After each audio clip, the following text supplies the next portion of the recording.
Assalamualaikum warahmatullahi wabarakatuh.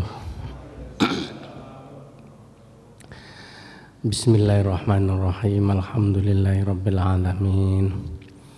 Allahumma shalli ala sayyidina Muhammadin abdika wa nabiyyika wa rasulika nabiyil ummi wa ala alihi wa sahbihi wa sallim tasliman biqadri azamati dzatika fi kulli waqtin wa hin, amma ba'du.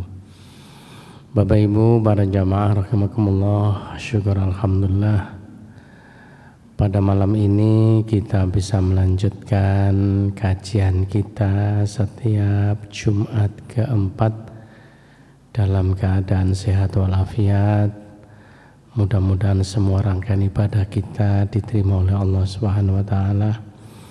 Semua doa-doa kita diijabah dan dikabulkan oleh Allah, dan semua yang kita lakukan selalu ditolong dan dimudahkan oleh Allah, dan mudah-mudahan kita semua tergolong pada akhirnya orang-orang yang husnul khotimah, amin ya rabbal alamin. Ala hadhin niyyah wa likulli niyyatin sholihah wa li hajatina wa hajatikum lana wa lahumul fatihah. A'udzu billahi minasyaitonir rajim. Bismillahirrahmanirrahim. Alhamdulillahirabbil alamin arrahmanirrahim maliki yaumiddin.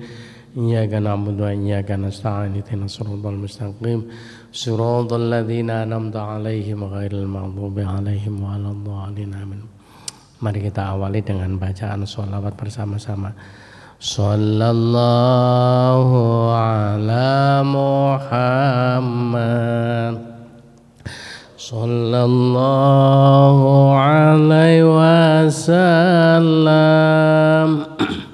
sallallahu ala Muhammad, sallallahu alaihi wasallam.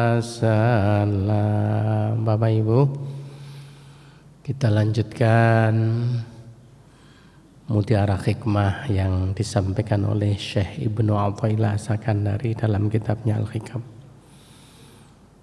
Beliau mengatakan begini, min alamati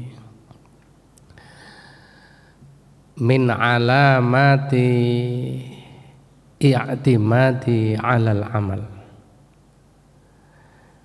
nuqsanul raja inda wujudiz zalal. Saya ulangi, min alamati, tiba-tiba ngelamun kula niki. Min alamatil i'timadi 'alal amal, salah satu atau di antara tanda-tanda bergantung pada amal adalah nuqsanur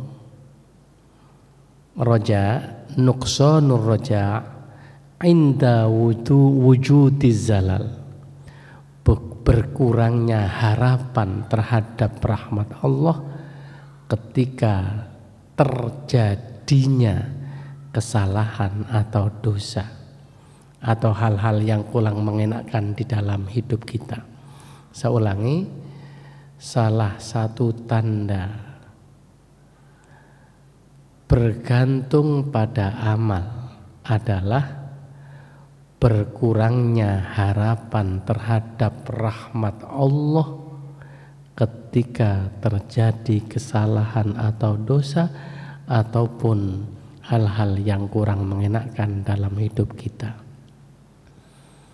Terkait dengan mutiara hikmah Syekh Ibnu Athaillah ini, seorang ulama besar dari Syria bernama Syekh Ramadan atau Syekh Ramadan Al-Buti, beliau mengatakan begini, janganlah kalian bergantung pada amal perbuatan Anda ketika melakukan ibadah atau ketaatan kepada Allah, tapi bergantunglah kepada keyakinan akan cinta, anugerah dan ridho Allah Subhanahu wa ta'ala. Nah, Bapak Ibu, ini nampaknya nanti akan bertentangan secara lahir dari keterangan-keterangan penjelasan yang terdahulu, di mana kita diperintahkan untuk memperbanyak amal soleh dengan harapan supaya banyak simpanan dan tabungan kita di saat nanti di akhirat akan ditimbang antara dosa dan amal soleh kita. Tapi di sini Syekh Ibnu Athaillah justru mengatakan jangan bergantung salah satu tanda bergantung pada amal adalah kurangnya harapan terhadap rahmat Allah ketika terjadi kesalahan atau dosa atau hal-hal yang kurang mengenakan dalam diri kita. Gampangnya cerita ngeten, supaya kita bisa membayangkan mutiara hikmah beliau dan keterangan dari Syekh Muhammad Ramdham Al-Buti tadi. Saya seringkali mendapatkan curhatan dari jamaah begini, Bapak Ibu. Ustadz, kebetulan saya ini sakit, kondisinya lemas, sudah saya bawa ke rumah sakit, dicek oleh dokter, tes urin maupun tes darah lengkap, general check up. Ternyata semuanya normal, tapi sakitnya nggak sembuh-sembuh. Akhirnya saya bawa ke paranormal, ke kiai, ke ustadz. Saya disuruh mengamalkan doa ini, doa itu.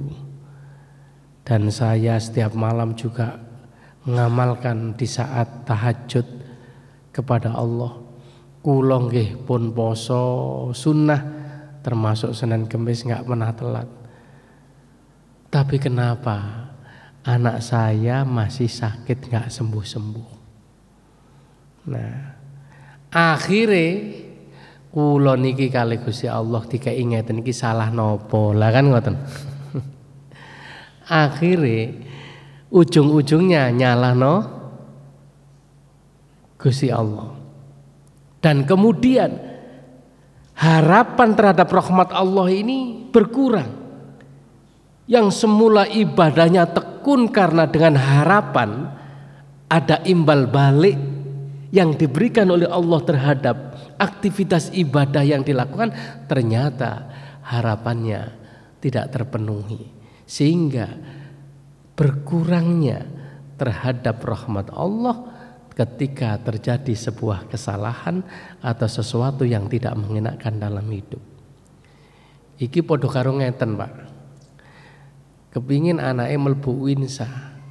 Akhirnya sering kali niku tiang-tiang konco-konco ya wong sing gak kenal nggawa konco kula ke rumah, ya nggawa beras, nggawa buah, nggawa sembarang.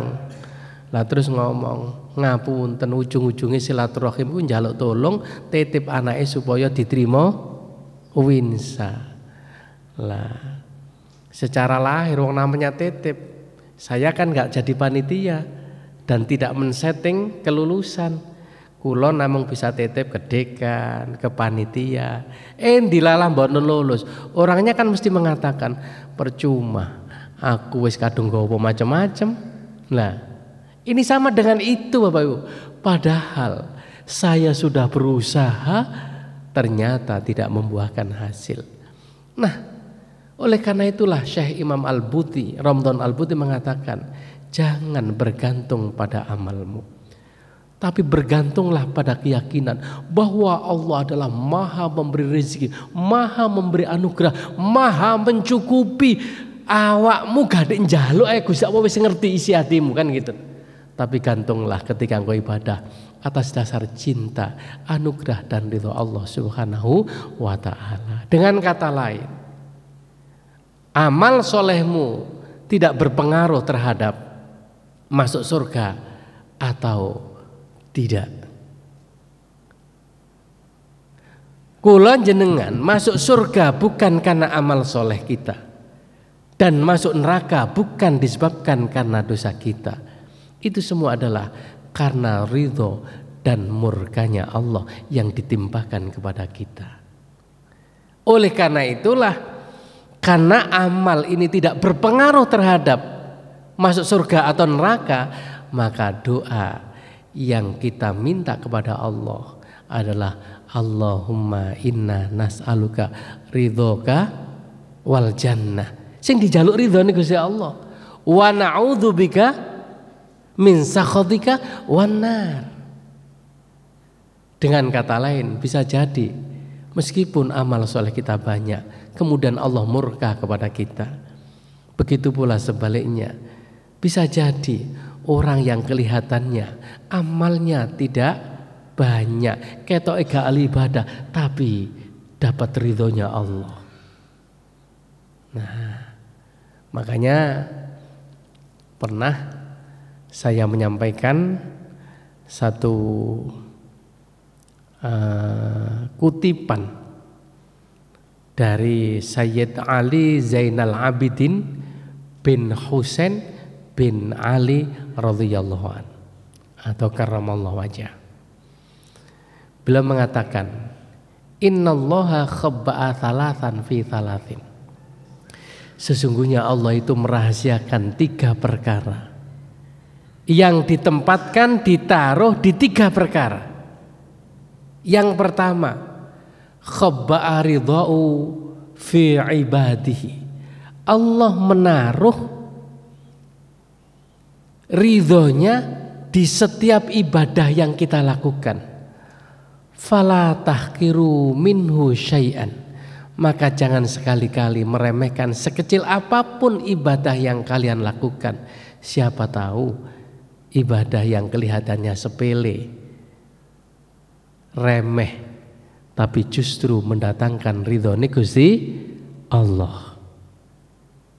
Nah, makanya pernah saya ceritakan ya, ketika Imam Ghazali wafat, kemudian ada salah seorang sahabat dekatnya bermimpi ketemu. Kemudian dalam mimpi itu terjadi dialog. Mumpung ketemu, akhirnya penasaran takon, gimana kabarmu sekarang di sana?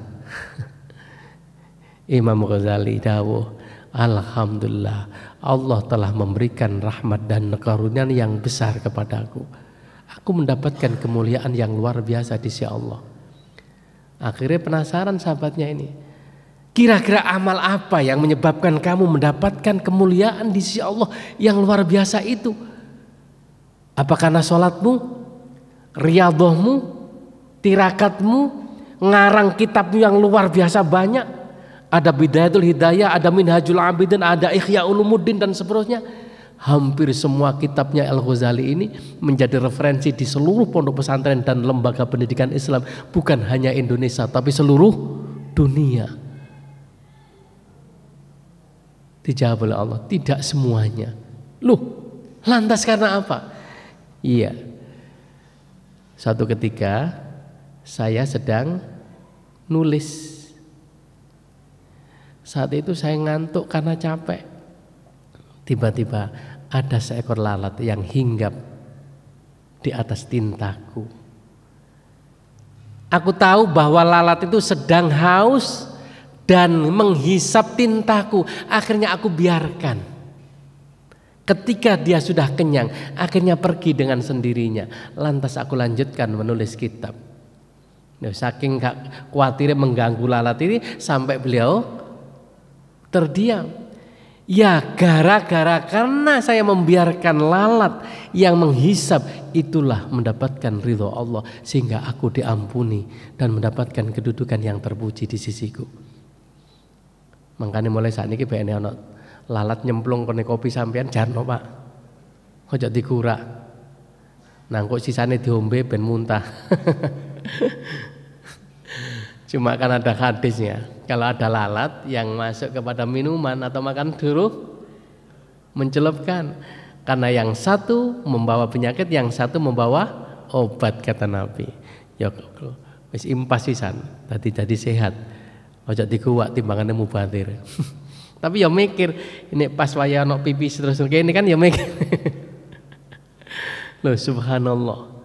Jadi seperti itu Bapak Ibu yang kami hormati. Jadi coba, makanya jangan bergantung dan mengandalkan amalmu. Karena amal kita ini nanti dikhawatirkan kalau terjadi sesuatu kemudian kita tidak bergantung pada Allah tapi bergantung amal, akhirnya menyalahkan Allah.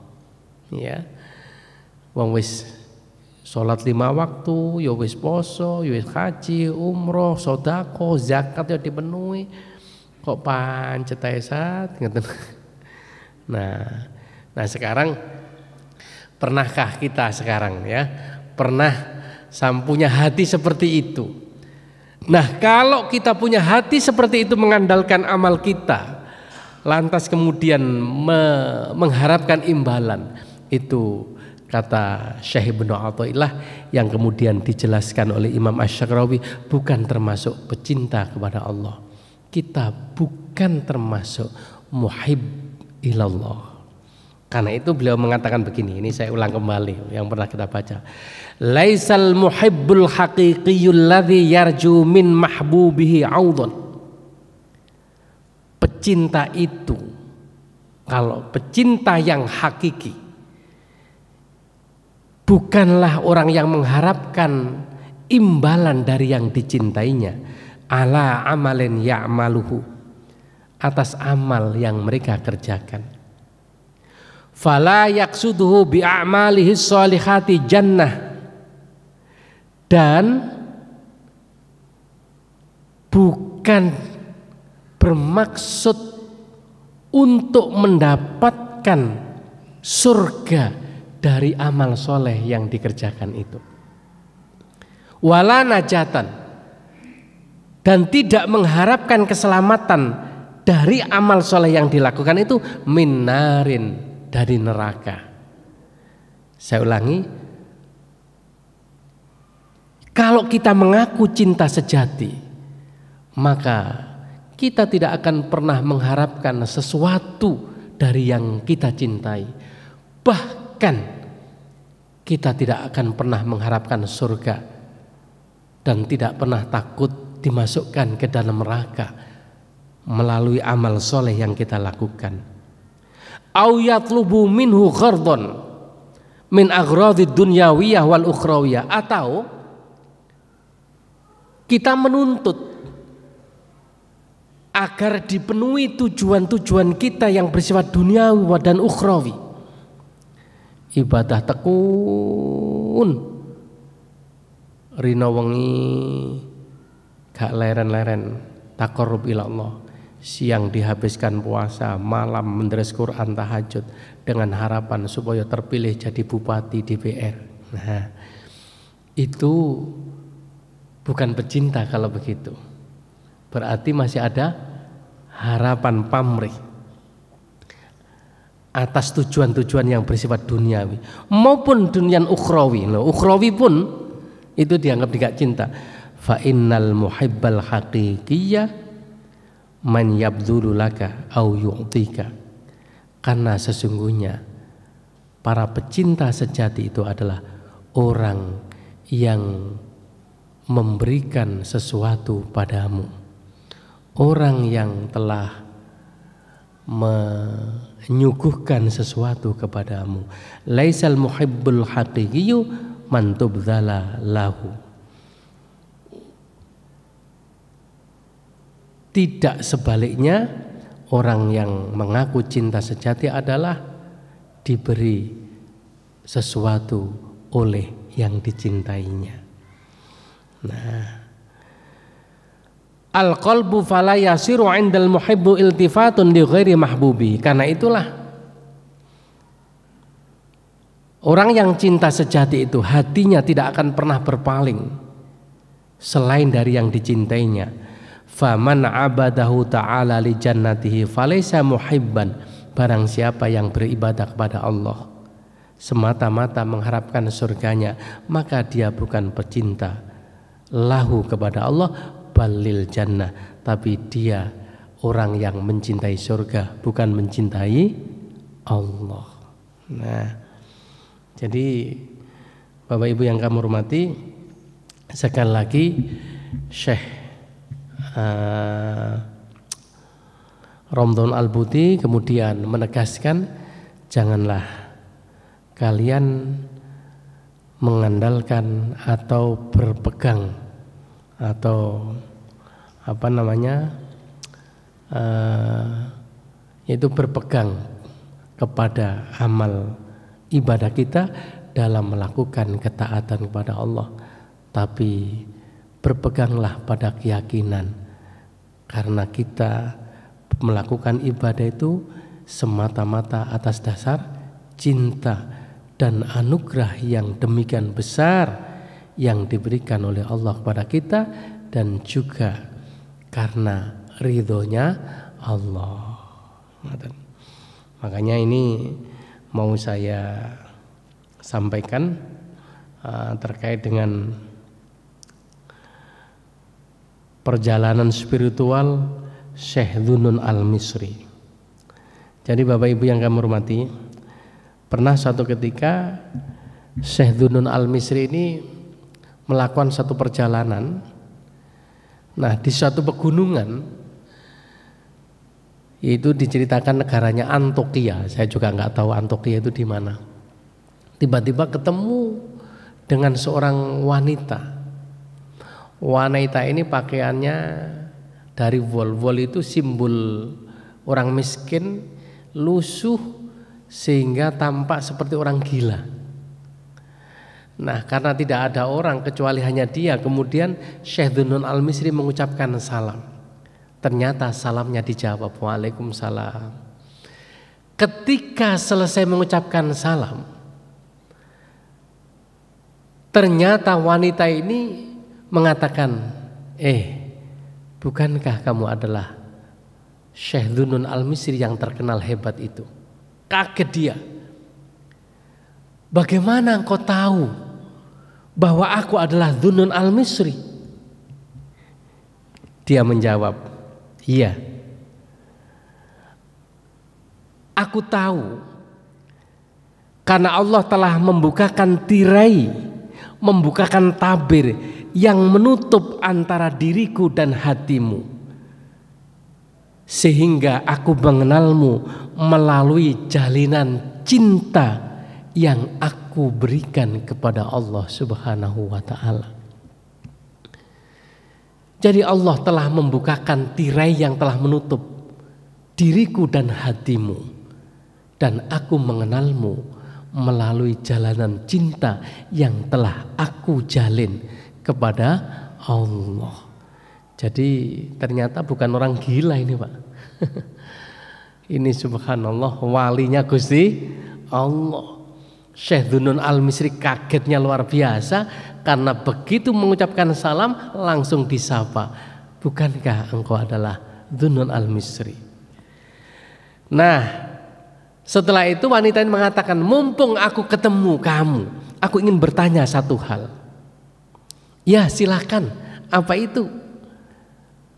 Menurutmu apa pengertian dermawan itu? Kemudian dijawab oleh Syekh Dhunnun Al-Misri, dermawan adalah sebuah sikap yang suka memberi kepada orang lain dengan harta yang dimilikinya.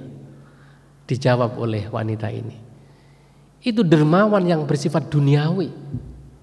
Aku ingin jawaban dermawan yang bersifat agama. Bagaimana menurutmu? Oh, kalau begitu bersegeralah menuju ketaatan kepada Allah. Baik, kalau itu yang kamu sampaikan kepadaku. Jika engkau telah bersegera menjalankan ketaatan kepada Allah, apakah engkau mengharapkan kebaikan balasan darinya? Nah, ini Bapak Ibu, Pertanyaannya wanita ini kepada Syaitun al-Misri, jika engkau telah bersegera kepada Allah, apakah engkau telah akan mengharapkan kebaikan balasan dari Allah atas ketaatan dan ibadah yang telah kamu lakukan itu? Iya, tentu saja aku mengharapkan balasan dari Allah. Satu amal soleh yang aku lakukan, aku mengharapkan balasan 10 kali. Jawaban beliau itu sangat normatif karena memang Allah Subhanahu wa taala berfirman dalam Al-Qur'an, "Man jaa'a bil hasanati falahu asyru amsalihha wa man jaa'a bis sayyi'ati fala yujza illa mithlaha wa hum la yuzlamun." Barang siapa yang melakukan satu kebajikan, maka Allah akan membalaskan berapa? Asyru amsalihha, 10 kali. Nah, ketika Syaitun al-Misri menjawab seperti itu, kemudian wanita itu mengatakan, mintalah kepada Allah agar ketentuan ini, yakni minta balasan seperti yang kau harapkan itu, dihapus dalam agama. Ini ketentuan yang buruk dalam agama. Bersegeralah menuju ketaatan kepada Allah dengan keyakinan bahwa Allah telah mengetahui seluruh isi hatimu, sedangkan engkau tidak mengharapkan sesuatu pahala balasan atas sesuatu ketaatan yang telah kamu lakukan. Wah, ini coro tingkatannya luar biasa ya. Jadi ya hapus sajalah, mintalah kepada Allah begitu, nggak usah ingin dibalas-balas. Sebab kalau minta balasan itu bukan orang yang mencintai Allah kan gitu. Pecinta itu tidak mengharapkan balasan apapun, tapi semata-mata mengharapkan ridhonya Allah. Wahai Dzunun, kemudian dia memberi nasihat, aku dulu pernah bersumpah atas nama Allah untuk meraih syahwat, meraih semua keinginan, setiap amal soleh dan doa ibadah yang aku lakukan, dan itu aku lakukan selama 20 tahun yang lalu. Ini aku ndonga ya ngono iku. Aku rajin ibadah puasa supaya Allah, ya supaya pangkat profesori lancar, gajinya tambah kan. Itu pernah aku lakukan, tapi aku malu kepada Allah karena aku takut menjadi seperti pekerja bayaran yang tak tahu diri. Jika bekerja sedikit sudah menuntut upah, akan tetapi aku hanya ingin beramal karena kewibawaan dan keagungannya. Nah, coba. Jadi aku malu kalau ibadahku selalu seperti itu.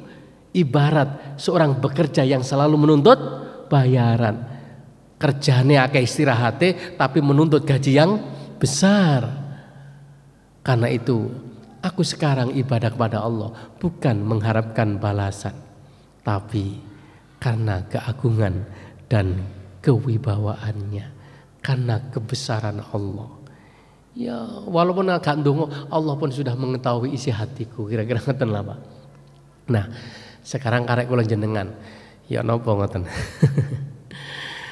Artinya apa? Bahwa kalaulah suatu saat ada suatu keinginan yang belum tercapai, Allah justru menunjukkan itulah kasih sayang Allah. Sebab bisa jadi kalau setiap doa dan keinginan melalui ibadah yang kita lakukan, melalui ketaatan yang istiqomah yang kita lakukan kepada Allah, itu nanti kemudian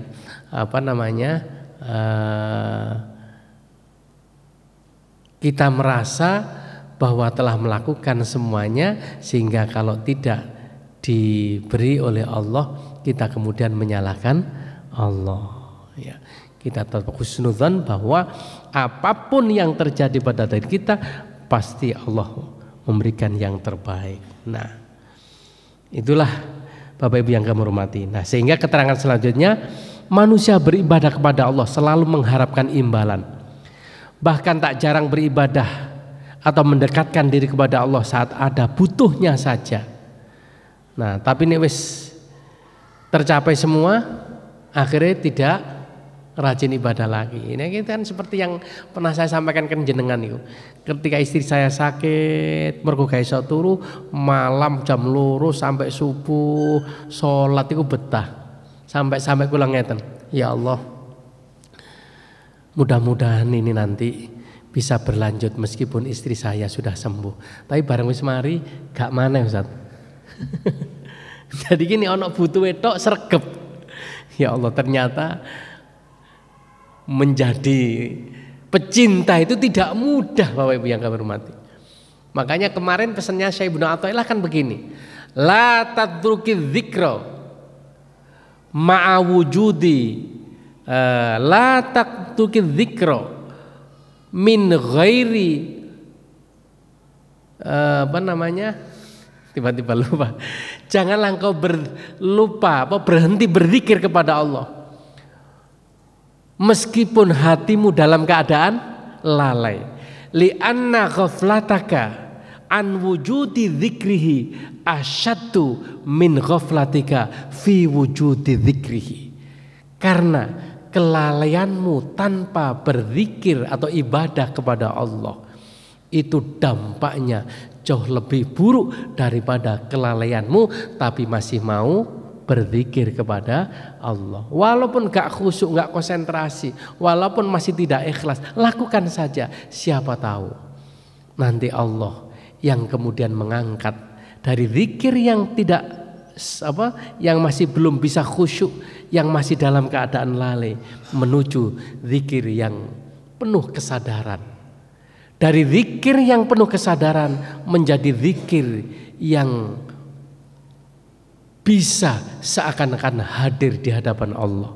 Dari zikir yang seakan-akan bisa hadir di hadapan Allah menjadi zikir yang bersifat fana, akhirnya tidak ada yang diingat kecuali hanya Allah. Jadi delok ngeten iki sudah bukan tidak lagi melihat airnya, tapi yang dilihat adalah kebesaran Allah. Lihat orang cantik, bukan semata-mata kecantikannya yang dilihat, sehingga dia tidak mudah tertarik apalagi sampai kemudian selingkuh. Tapi dia tertarik, subhanallah, atas kebesaran Allah sehingga mampu menciptakan orang yang seindah dan secantik itu. Sehingga yang dikagumi bukan kecantikan ciptaannya, tapi yang maha memberikan kecantikan dan yang maha menciptakan adalah Allah. Akhirnya tertariknya tidak kepada wanitanya tapi kepada Allah. Tapi nek kula jenengan ndahane ya ndek bojo kaya ngono, ya apa carane ngawiti ngono. Kula nggih ngoten, Pak. Dadi teteng saged. Nyatane nek gaji naik, oleh gaji 13, oleh anu ya seneng ya. Nah nek wis gak duwe ati seneng sing kaya ngoten niku ya iku berarti wis wali nih Gusti Allah. Nek sing ngoten iki nggih sik durung dadi wali. Subhanallah. Kurang berapa menit Ustaz? Halo?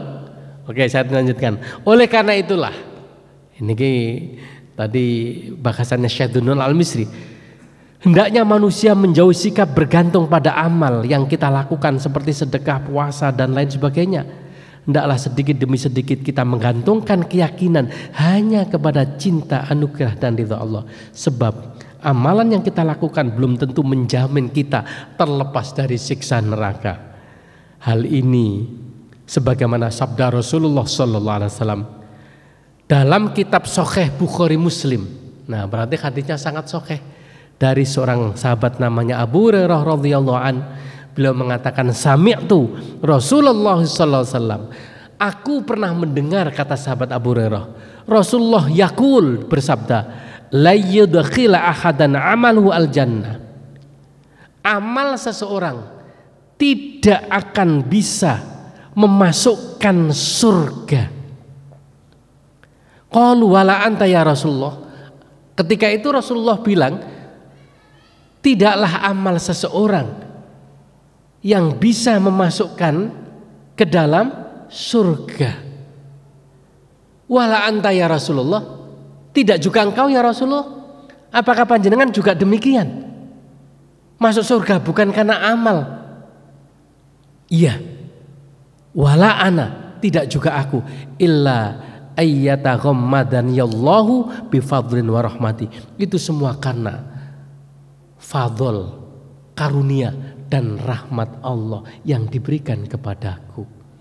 Jadi meskipun Kanjeng Nabi melakukan sholat tahajud sampai kaki beliau bengkak, masuk surga bukan karena amalnya, tapi semata-mata karena rahmatnya Gusti Allah. Nah, bagaimana cara meraih rahmat Allah itu? Laki-laki, rahmat Allah akan berjalan sesuai dengan inna rahmatallahi qaribum minal muhsinin. Jadi rahmat Allah itu akan diberikan kepada orang-orang yang suka berbuat amal soleh dan kebajikan. Jadi Bapak Ibu yang kami hormati, kita melakukan kebajikan itu adalah dalam rangka untuk meraih rahmat Allah. Sebab kebajikan yang kita lakukan itu bisa jadi tidak sesuai ekspektasi, tidak sempurna, walaupun banyak kekurangan, tapi yang penting wis nglakoni dalam rangka untuk meraih rahmat Allah.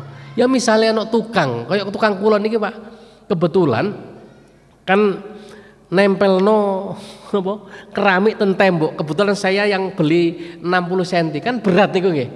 Sehingga ketika ditempel dengan lem yang biasanya kalau yang biasa itu kan 90.000 atau 100, itu saya pakai lem semen yang 250 swidak lah. Itu blender terus. Jadi ditempel dulu, nek wis rada kering baru ditempel.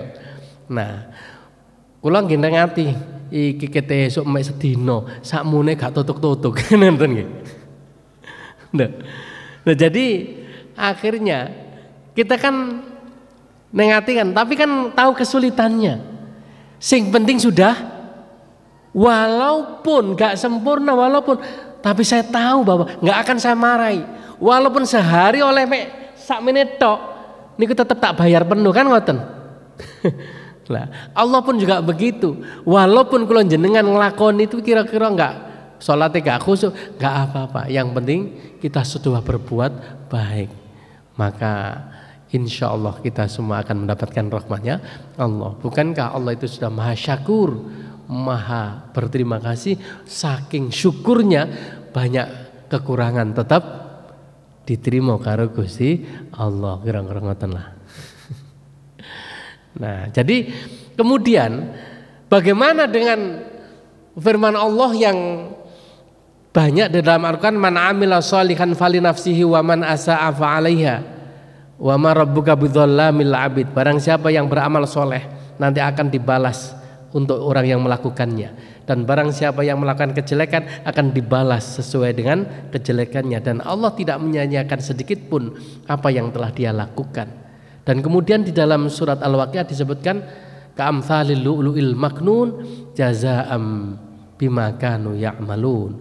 Jadi wa hurun 'ainun ka'amtsalil lu'lu'il maknun. Nanti ketika kita di surga akan disediakan bidadari yang motonin apa? Belalak-belalak, bahkan lu'lu', mutiara. Ya. Ka'amtsalul jazaa'am bima kanu ya'malun, itu semua balasan bima kanu ya'malun, atas amal soleh yang mereka lakukan di dunia. Kok kemudian di dalam hadis tadi tidak karena amal solehnya? Nah, di dalam menjawab persoalan ini para ulama memberikan tafsiran begini Bapak Ibu. Amal soleh yang kita lakukan itu nanti di dalam rangka untuk menentukan surga tingkatan yang tertinggi atau tingkatan yang paling rendah. Nek salate khusyuk serge poso, maka tempatnya akan di surga yang paling tinggi. Nek sing gak patek khusyuk go emperi swarga, kira-kira ngoten lah Pak. Tapi kan gak apa-apa go emperi swarga, jelas luwih apik timbang emper kula jenengan. Sing penting gak nyemplung neraka kan ngoten, emperi swarga. Nah, jadi Masuk surga itu adalah karena rahmat Allah, karena kasih sayang Allah.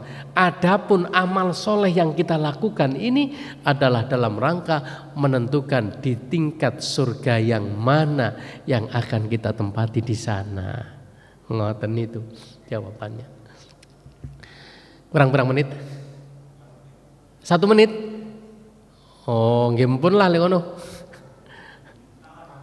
Oh, masih ada 4. Ada pertanyaan? Nggih, monggo.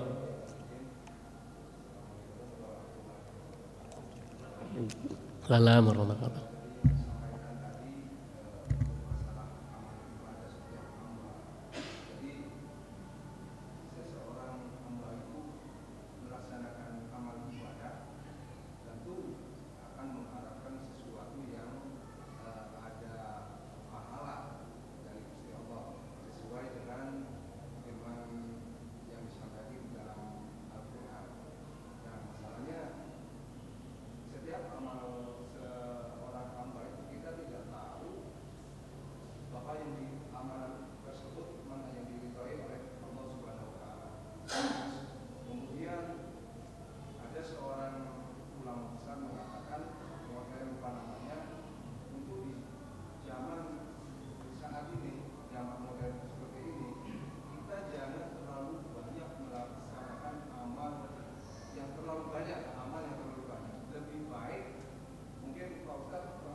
Iya. Jadi yang terkait dengan amal itu Bapak Ibu, bisa jadi kula jenengan ini punya kewajiban pekerjaan yang itu menyita waktu sehingga mau deres Quran mungkin sedikit waktunya, mau tirakat puasa seperti para wali-wali ini Gusti Allah gak kuat poso mergo kerjaannya berat kan gitu ya, mau tahajud karena capek arepe tangi wis males kan. Nah, bagaimana caranya supaya semua aktivitas kita walaupun kelihatan duniawi yang kita kejar, yang kita kerjakan, tapi justru bernilai menjadi amal akhirat kan ngaten. Makanya Rasulullah sallallahu alaihi wasallam kemudian bersabda, "Kam min amalin yatasawwaru min a'mali dunya fayasiru min amal akhirah bi husnin niyyah." Betapa banyak amal soleh yang tampak kelihatannya perbuatannya adalah duniawi sifatnya, tapi justru di dalam pandangan Allah tercatat sebagai amal akhirat bi husnin niyyah, sebab bagusnya niat. Begitu pula sebaliknya, betapa banyak amal yang secara lahir kelihatan amal ukhrawi, tapi di dalam pandangan Allah tercatat sebagai amal dunia, hilang pahalanya.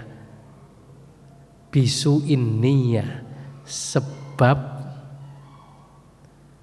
niat yang tidak baik. Nah, kan ngoten.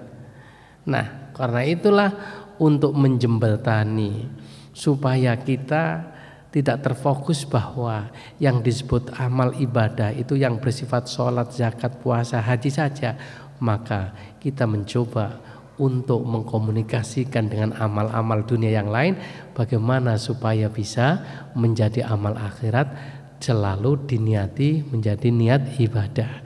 Nah, kalau demikian maka tidak selalu orang yang zikir tok itu tadi, ya kan gitu. Itu ibadah, tapi bisa jadi diganti dengan mungkin menolong orang atau mengerjakan sesuatu supaya orang yang lain itu bisa terlaksana dengan baik. Ini juga amal ibadah.